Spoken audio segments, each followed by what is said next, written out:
and we watched the stats coming from the U.S. Like, wow. Yep. I mean, the United States, we're in the top 3 for destination countries for human trafficking. We generally, year after year, produce more child exploitation material and consume more than any other country. So you start recognizing, wow, things aren't as stable at home as I kind of thought.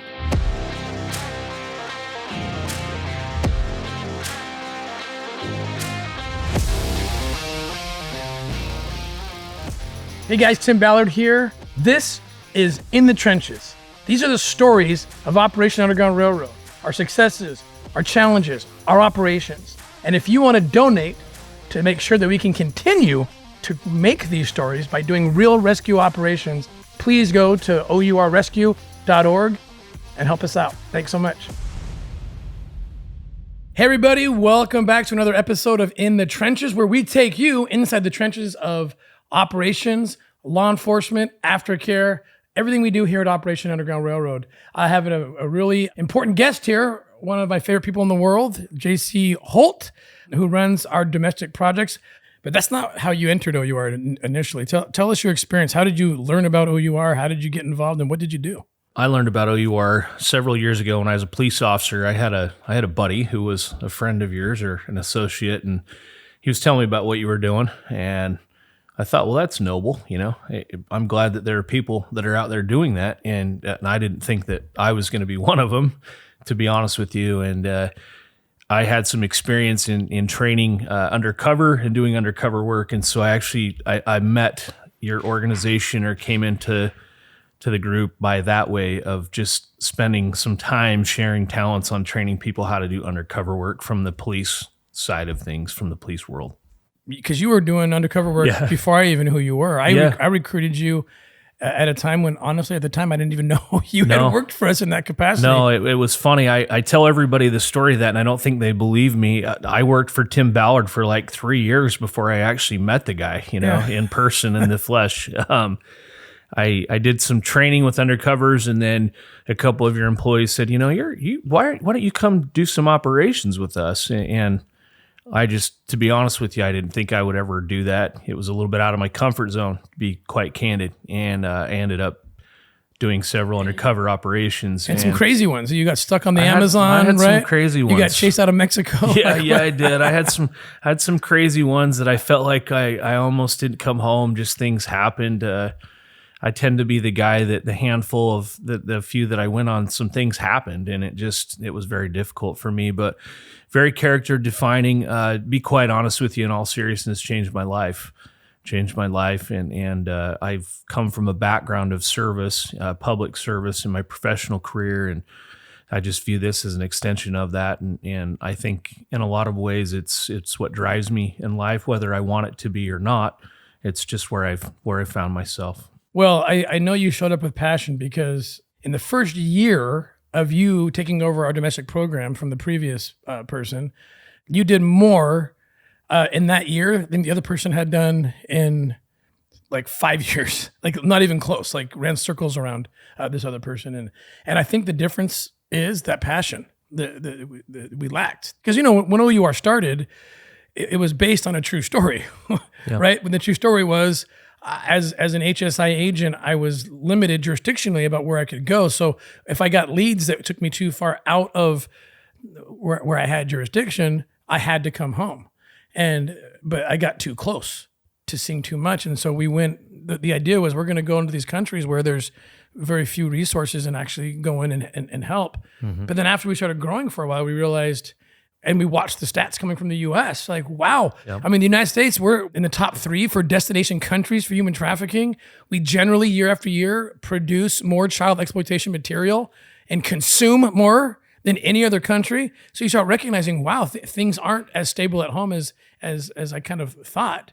And so we came, I think our 2.5 years, we came back in and made basically one of the regions of our operation domestic United States. But it really wasn't until you came on that it really exploded what we could do. I think we were in like a couple states doing some stuff, but tell me what your experience, like you come in here and you really changed the whole game in terms of what we can do domestically. What was that experience like for you? It's kind of scary, to be honest with you. I remember I had a vision in my head of how it might work.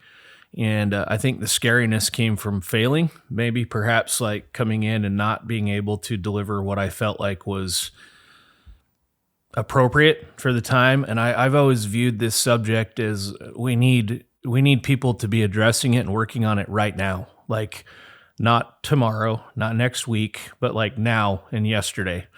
And so I've just always viewed it that way, where it needs to be done. And so I have a certain sense of urgency, and I think I approached it with a little bit of timidness at first because I wanted to make sure that we were able to deliver. But I think certainly one of the things that helps me the very most, and with the team that I now supervise, is we're all ex-law enforcement officers. I mean, I'm a retired law enforcement officer, and I worked sex crimes for many years in my professional career. And I think just the ability to interface with other police officers in the United States, just having that background, it's almost like an instant in with them, that we speak the same language.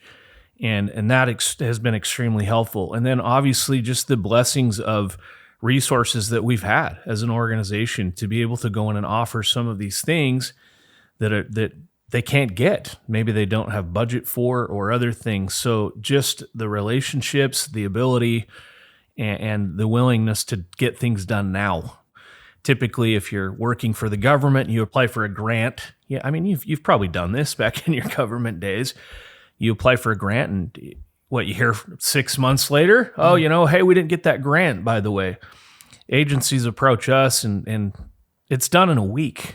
And they're always shocked, right? They're like, how did you do that? How did you blow past the bureaucracy? Well, because we don't have any. We sign the paperwork, we sign the MOU, and we get it done. We make it happen to where they get those resources immediately. And once we started working with a few law enforcement agencies and they saw that model and they saw how it worked, the phone hasn't stopped ringing. Now we have groups coming into us, and we're grateful to be in that position, that more people know about us so that we can help. Because the whole purpose of why we are doing this is to fight these types of crimes. Yeah.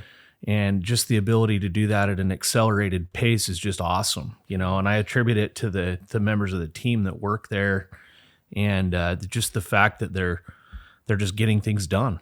So I remember sitting with Sheriff Grady Judd from Polk County in Florida, and we sat down. We were trying to, and we chose him because he clearly is passionate about fighting crimes and protecting children in that county.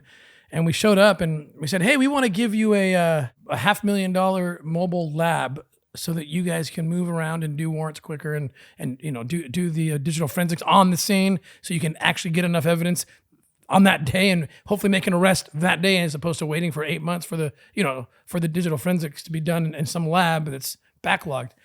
And we sat there pitching. He's like, this is a beautiful piece of equipment, but I don't think I can say yes to this. I'm like, why? He's like, well, because I'm smart enough to know that there's some catch here. Like, what, in 3 months, do you give us a bill for the software that you need to buy in order to turn the thing on? And like, no strings attached. Like, here it is. Here's the keys. Like, we're out. Yeah. And he really couldn't believe it. Yeah. Because this is not something you see, right? I mean, you deal with that when people are like, this is too good to be true. What's the catch? Yeah, we hear that a lot, actually.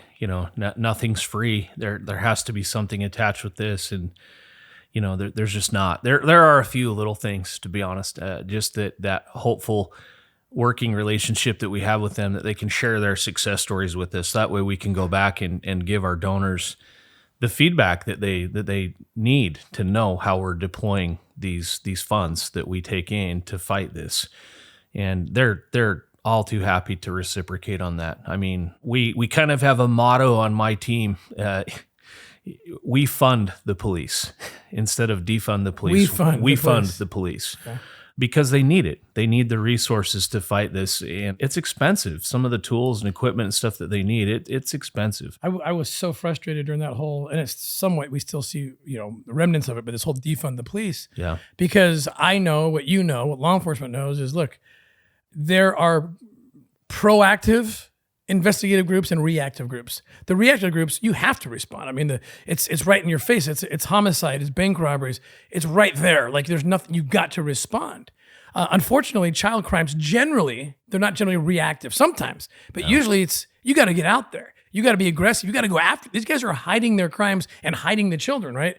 You got to go after them. The first groups always to get cut when you lose budgets is the proactive groups, the child crimes groups. It was my experience in my professional career that was the case. I mean, I remember the police department where I worked, when we struggled with staffing issues throughout the years, it was one of the first things that got cut. We had an ICAC position that was managed at a state level on a multi-jurisdictional team. And whenever we got short on staffing, they always pulled that ICAC team member back. And it's so sad. You look at it now and you're like, that's one of the most valuable spots for a police officer to be, to protect our children, and protect the young and vulnerable.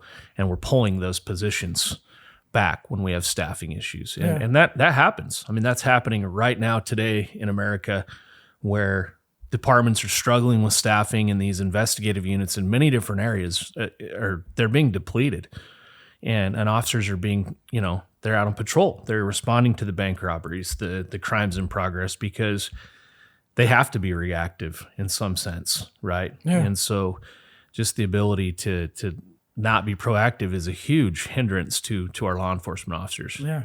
What are some of the favorite tools that you like to get out there with? Certainly the Canine Program is a shining star in our domestic program. These dogs that are trained to smell the chemical commonly found in digital storage devices, just phenomenal.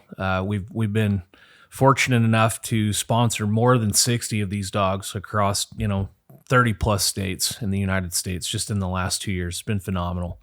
We pull numbers from these guys where we ask, because we want to talk about the efficacy of the tool. It's one thing to sit and theorize about how cool it is, but until you have some data to attach to it.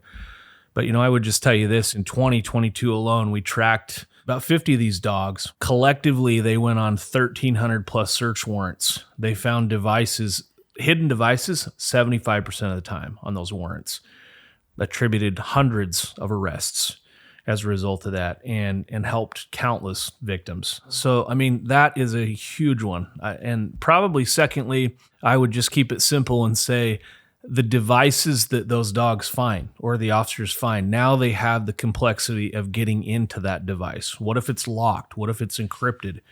So there are software companies that cater to this and that equip law enforcement with the technology to do that. However, that software is oftentimes out of reach from their budget, and we're able to come in and supplement with them and provide the funding for that software, that digital extraction software. The cool thing, and one of the things that I'm excited about that we're doing now, is the model of we're approaching these police departments, and because we're getting more volume of people coming in, we're asking them, what can you contribute for it? And I mean, let's say they can only contribute $1,000 and the thing costs $10,000. We don't care. We'll cost share that with them to let them know, like, hey, we want to fight this with you. You bring to the table what you can bring to the table. We'll bring to the table what we have, and then we'll get you equipped, and hopefully that will help make a difference in your communities. It's just been a powerful model. Yeah, no, we love it. We love getting the reports. I love seeing all the good that we're doing. I can't believe, when you came on board, I think we were in 2, maybe 3 states, and I don't know, it just seemed like maybe a year later you were reporting we have now been active in every single state in the United States, and only growing. So it's amazing work you're doing. So for departments to take on dogs, it's like a lot of downline costs, right, to maintain that dog. Would you be able to speak to any of those, like the commitment that the departments have to take on a canine? Yeah, for sure. I think everybody sees these canines, and they're working, and they don't understand how much work the handlers put in. So I would speak to, first of all, the dedication of the handler is a big deal. I mean, these dogs are food-based reward, which means when they find the device, they get fed. And it is the only way they get fed, which means when you're not on search warrants and you're not working and you're home on Sunday watching football and your dog is hungry, guess what you're doing? You're training. You're training the dog to keep them sharp. And so that happens several times each day from these handlers. So these guys that take on these dogs, they are dedicated. They are dedicated professionals that are investing even more than their 40 hours a week into helping in these types of cases. Secondly, departments need to take on costs of the dog, vet bills, food, and we do help in those areas where we can. And there are several dogs that we fully sponsored and we still fully sponsor today as their home. And then others departments are coming in and picking up costs in that cost share model. But yeah, it's a whole lot more than just getting the dog and then coming home and getting to work. I mean, the handlers have to stay on it. They have to continue training the dogs to have them be an effective tool. It's like anything else. I mean, practice makes perfect, and they practice a lot. Yeah. No, I think it's great, especially in the era of defund the police. It just warms my heart that we're able to fund police, and the results speak for themselves. They're putting up those numbers. Well, JC, thanks so much. Keep it up, and thanks for coming on the show. And thank you guys for tuning in, and we'll see you next time from In the Trenches.